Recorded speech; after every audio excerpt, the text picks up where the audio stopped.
आइए सीधे आपको एथेंस लिए चलते हैं। प्रधानमंत्री मोदी का संबोधन शुरू हो गया है। कालिस्पेरा,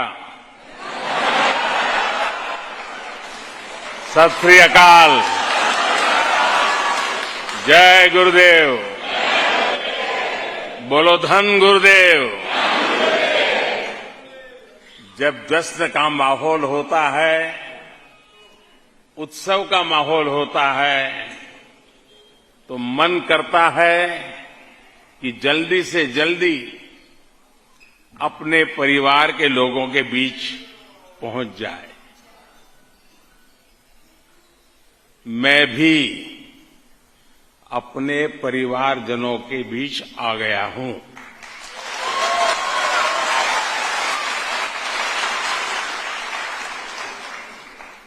सावन का महीना है, एक प्रकार से शिव जी का महीना है, और इस पवित्र महीने में देश ने फिर एक नई उपलब्धि हासिल की है। भारत चंद्रमा के डार्क जोन में, साउथ पोल में लैंड करने वाला दुनिया का पहला देश बन गया है।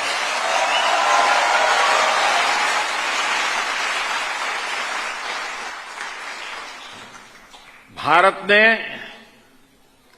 चंद्रमा पर तिरंगा लहराकर पूरे विश्व को भारत के सामर्थ्य का परिचय कराया है। दुनिया भर से बधाई संदेश आ रहे हैं। लोग अपनी शुभकामनाएं भेज रहे हैं, और मुझे पक्का विश्वास है लोग आपको भी बधाई देते होंगे। देते हैं ना? ढेर सारी बधाई आपको भी मिल रही है ना? हर हिंदुस्तानी को मिल रही है। पूरा सोशल मीडिया बधाई संदेशों से भरा हुआ है। जब सफलता इतनी बड़ी हो तो सफलता, उसका उत्साह, ये भी लगातार बना रहता है। आपके चेहरे भी बता रहे हैं, दुनिया में कहीं भी रहे, लेकिन आपके दिल में धड़कता है भारत। आपके दिल में धड़कता है, आपके दिल में धड़कता है, आपके दिल में धड़कता है।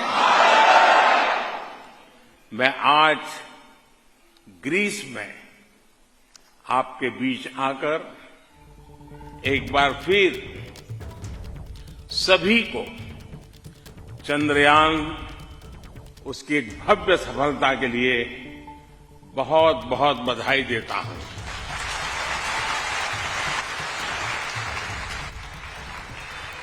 साथियों, हम लोग तो बचपन से सुनते आए हैं, चंद्रमा को तो हमारे यहां चंदा मामा कहा जाता है।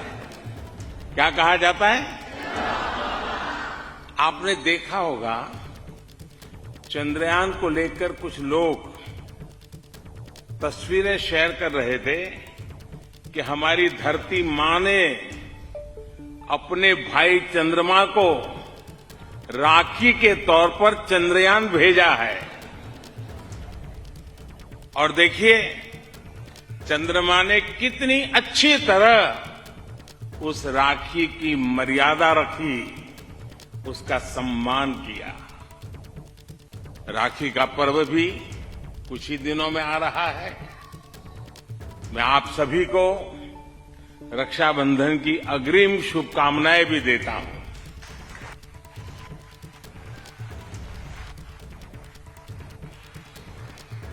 मेरे परिवारजनों,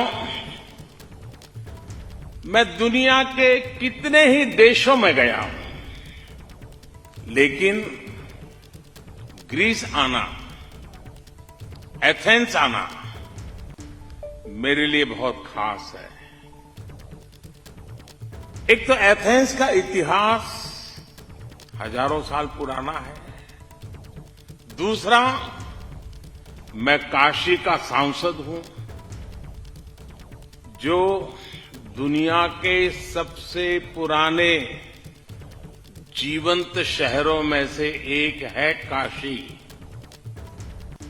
तीसरा, एक और बात भी है, बहुत कम लोगों को पता होगा, मेरा जहां जन्म हुआ गुजरात में, वो वडनगर, वो भी एथेंस की तरह ही एक जीवंत शहर है। वहां भी हजारों साल पुरानी सभ्यता के अवशेष मिले हैं। इसलिए एथेंस आना मेरे लिए एक अलग ही भावना से भरा हुआ है। और आपने देखा है, ग्रीस की सरकार ने मुझे ग्रीस का सबसे बड़ा नागरिक सम्मान भी दिया है।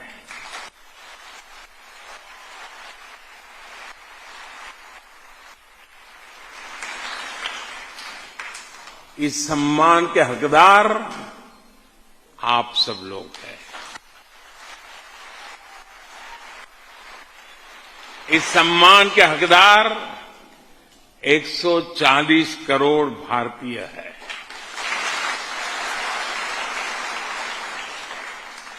इस सम्मान को भी मैं मां भारती की सभी संतानों के चरणों में समर्पित करता हूं।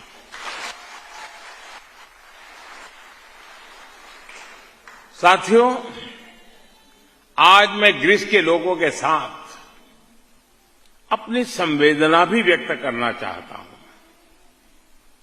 अभी यहां जब जंगलों में आग लगी तो बहुत बड़ी मुश्किल खड़ी हो गई थी। ग्रीस के कितने ही लोगों की इस आपदा में दुखद मृत्यु तक हो गई। भारत संकट की इस घड़ी में ग्रीस के लोगों के साथ है। साथियों, ग्रीस और भारत के रिश्ते सदियों से हैं। ये रिश्ते सभ्यता के हैं, संस्कृति के हैं।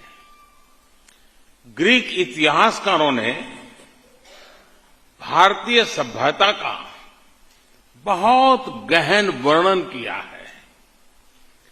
ग्रीस और मौर्य साम्राज्य के बीच मित्रतापूर्वक रिश्ते रहे। सम्राट अशोक के भी ग्रीस से बहुत अच्छे संबंध रहे। जब दुनिया के बहुत बड़े हिस्से में डेमोक्रेसी के बारे में चर्चा तक नहीं होती थी, तब हमारे यहां लोकतांत्रिक व्यवस्थाएं थी। एस्ट्रोनॉमी हो, मैथमेटिक्स हो, आर्ट्स हो, व्यापार हो, हम दोनों सभ्यताओं ने एक दूसरे से बहुत कुछ सीखा है और एक दूसरे को बहुत कुछ सिखाया भी है। मेरे परिवारजनों, हर सभ्यता और हर संस्कृति की कुछ न कुछ एक विशेष पहचान होती है। भारतीय सभ्यता की पहचान विश्व को जोड़ने की रही है। इस भावना को हमारे गुरुओं ने सबसे ज्यादा सशक्त किया है। गुरु नानक देव जी का विश्व भ्रमण, जिसको हम उदासियों के रूप में जानते हैं, उनका उद्देश्य क्या था? उनका उद्देश्य यही था कि वो मानवता को जोड़ें, इंसानियत का भला करें। गुरु नानक देव जी ने ग्रीस में भी अनेक स्थानों की यात्रा की थी। नानक नाम चढ़दी कला, तेरे भाणे सर्वदा भला,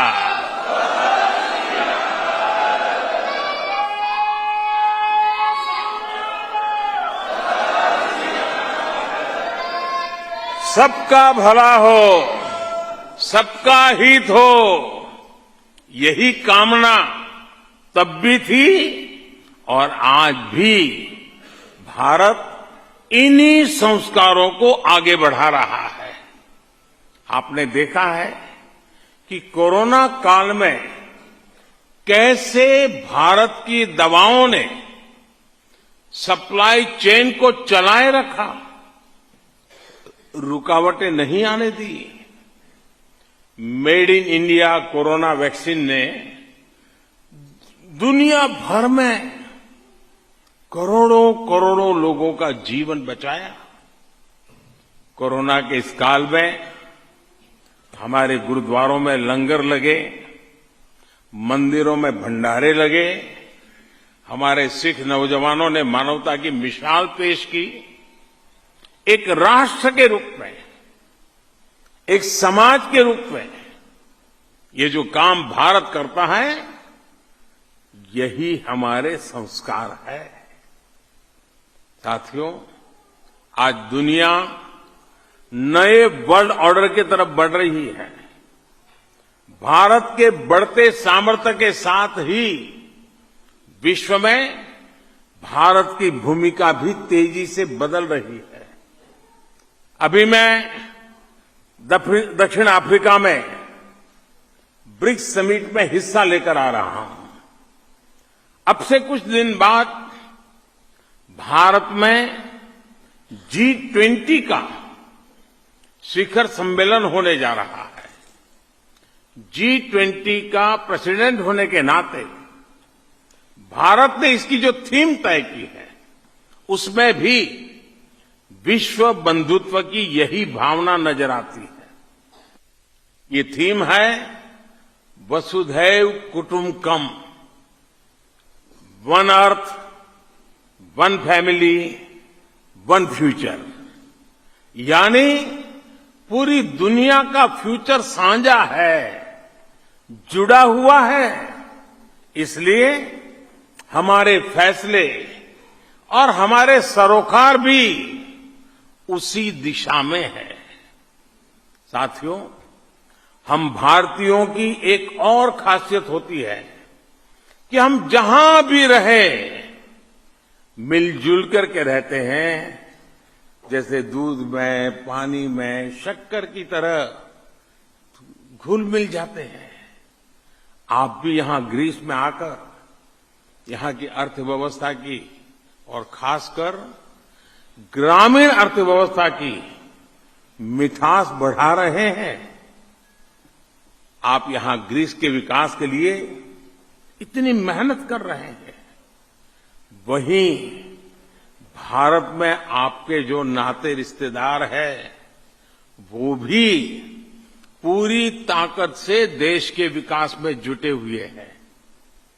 आपके परिवार के लोगों ने भारत को दूध उत्पादन के मामले में दुनिया में नंबर 1 बना दिया है।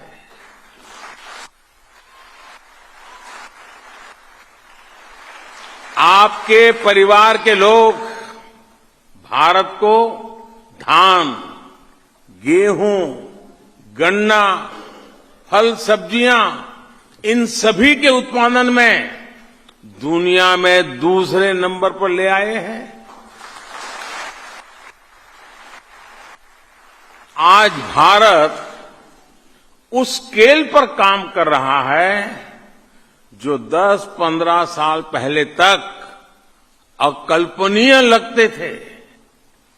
भारत वो देश है जो दुनिया का नंबर 1 स्मार्टफोन डेटा कंज्यूमर है।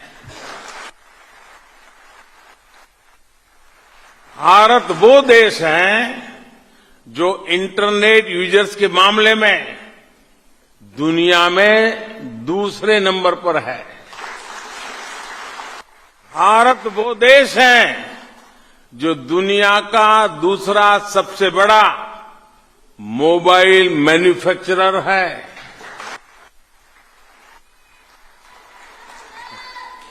भारत वो देश है जिसमें दुनिया का तीसरा सबसे बड़ा स्टार्टअप इकोसिस्टम है।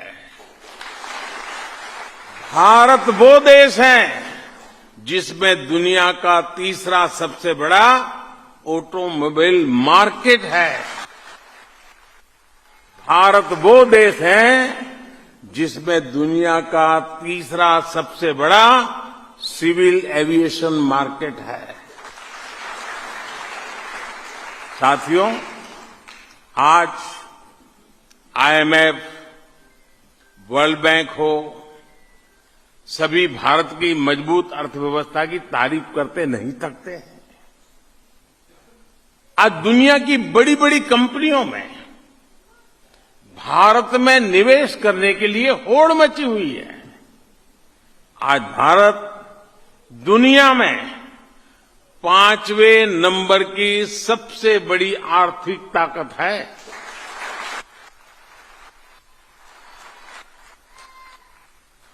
और हर बड़ा एक्सपर्ट कह रहा है कि अगले कुछ साल में भारत टॉप 3 में होगा।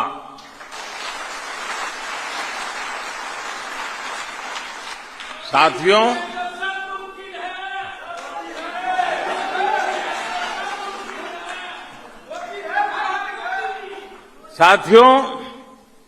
जब अर्थव्यवस्था तेजी से बढ़ती है तब देश गरीबी से तेजी से बाहर निकलता है। भारत में सिर्फ 5 साल में ही 13.5 करोड़ नागरिक गरीबी से ऊपर आ गए हैं।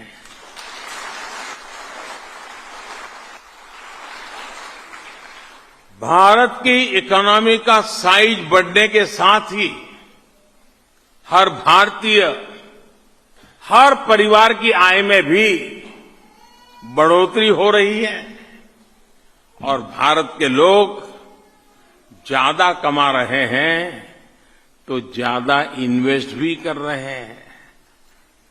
10 साल पहले भारतीयों ने म्यूचुअल फंड में करीब 8 लाख करोड़ रुपए इन्वेस्ट कर रखा था। आज भारतीयों ने करीब करीब 40 लाख करोड़ रुपए म्यूचुअल फंड में इन्वेस्ट कर रखा है।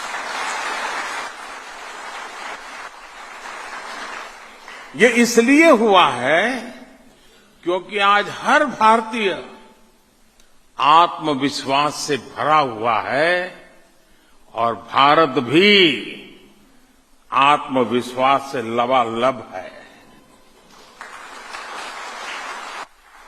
साथियों, आज का भारत अपनी साइंस, अपनी टेक्नोलॉजी, अपने इनोवेशन के दम पर दुनिया में छा रहा है। 2014 के बाद से भारत में 25 लाख किलोमीटर, यह आंकड़ा जरा बड़ा लगेगा आपको, 25 लाख किलोमीटर ऑप्टिकल फाइबर बिछाया गया है। और ये 25 लाख किलोमीटर ऑप्टिकल फाइबर का मतलब होता है ये धरती और चंद्रमा के बीच जितनी दूरी है उससे भी 6 गुना ज्यादा है।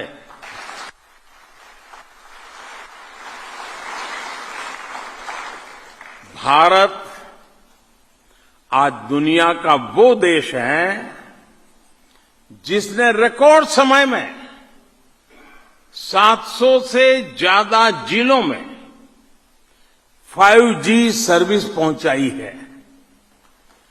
और ये 5G टेक्नोलॉजी हमने कहीं से उधारी नहीं ली, इंपोर्ट नहीं की है, बल्कि ये पूरी तरह से मेड इन इंडिया है।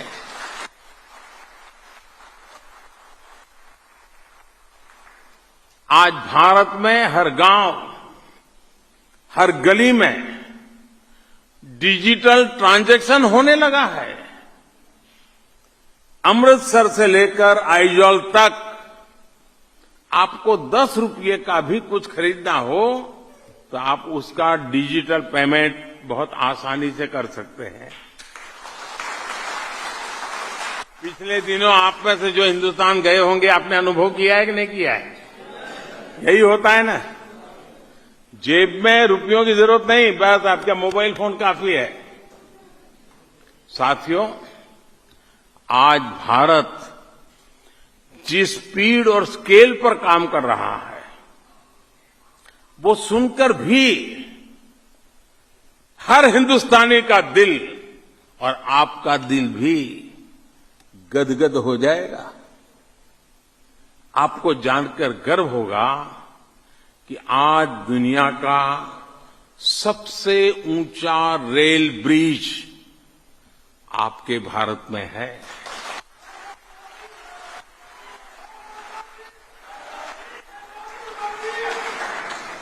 आज दुनिया की सबसे ऊंची मोटरेबल रोड आपके भारत में है। दुनिया का सबसे बड़ा क्रिकेट स्टेडियम आज भारत में है। दुनिया की सबसे ऊंची प्रतिमा आज भारत में है। दुनिया का सबसे बड़ा सोलर विंड पार्क हमारे भारत में बन रहा है। चंद्रमा आजकल हॉट टॉपिक है, इसलिए मैं एक और उदाहरण चंद्रमा से जोड़ते हुए दूंगा। पिछले 9 साल में भारत ने अपने गांवों में जितनी सड़कें बनाई है, मैं गांव की सड़कों की बात कर रहा हूं, गांव में जितनी सड़कें बनाई हैं, वो धरती से चंद्रमा जितनी दूरी को कवर कर सकती है, इतनी लंबी गांव की सड़कें 9 साल में बनी हैं।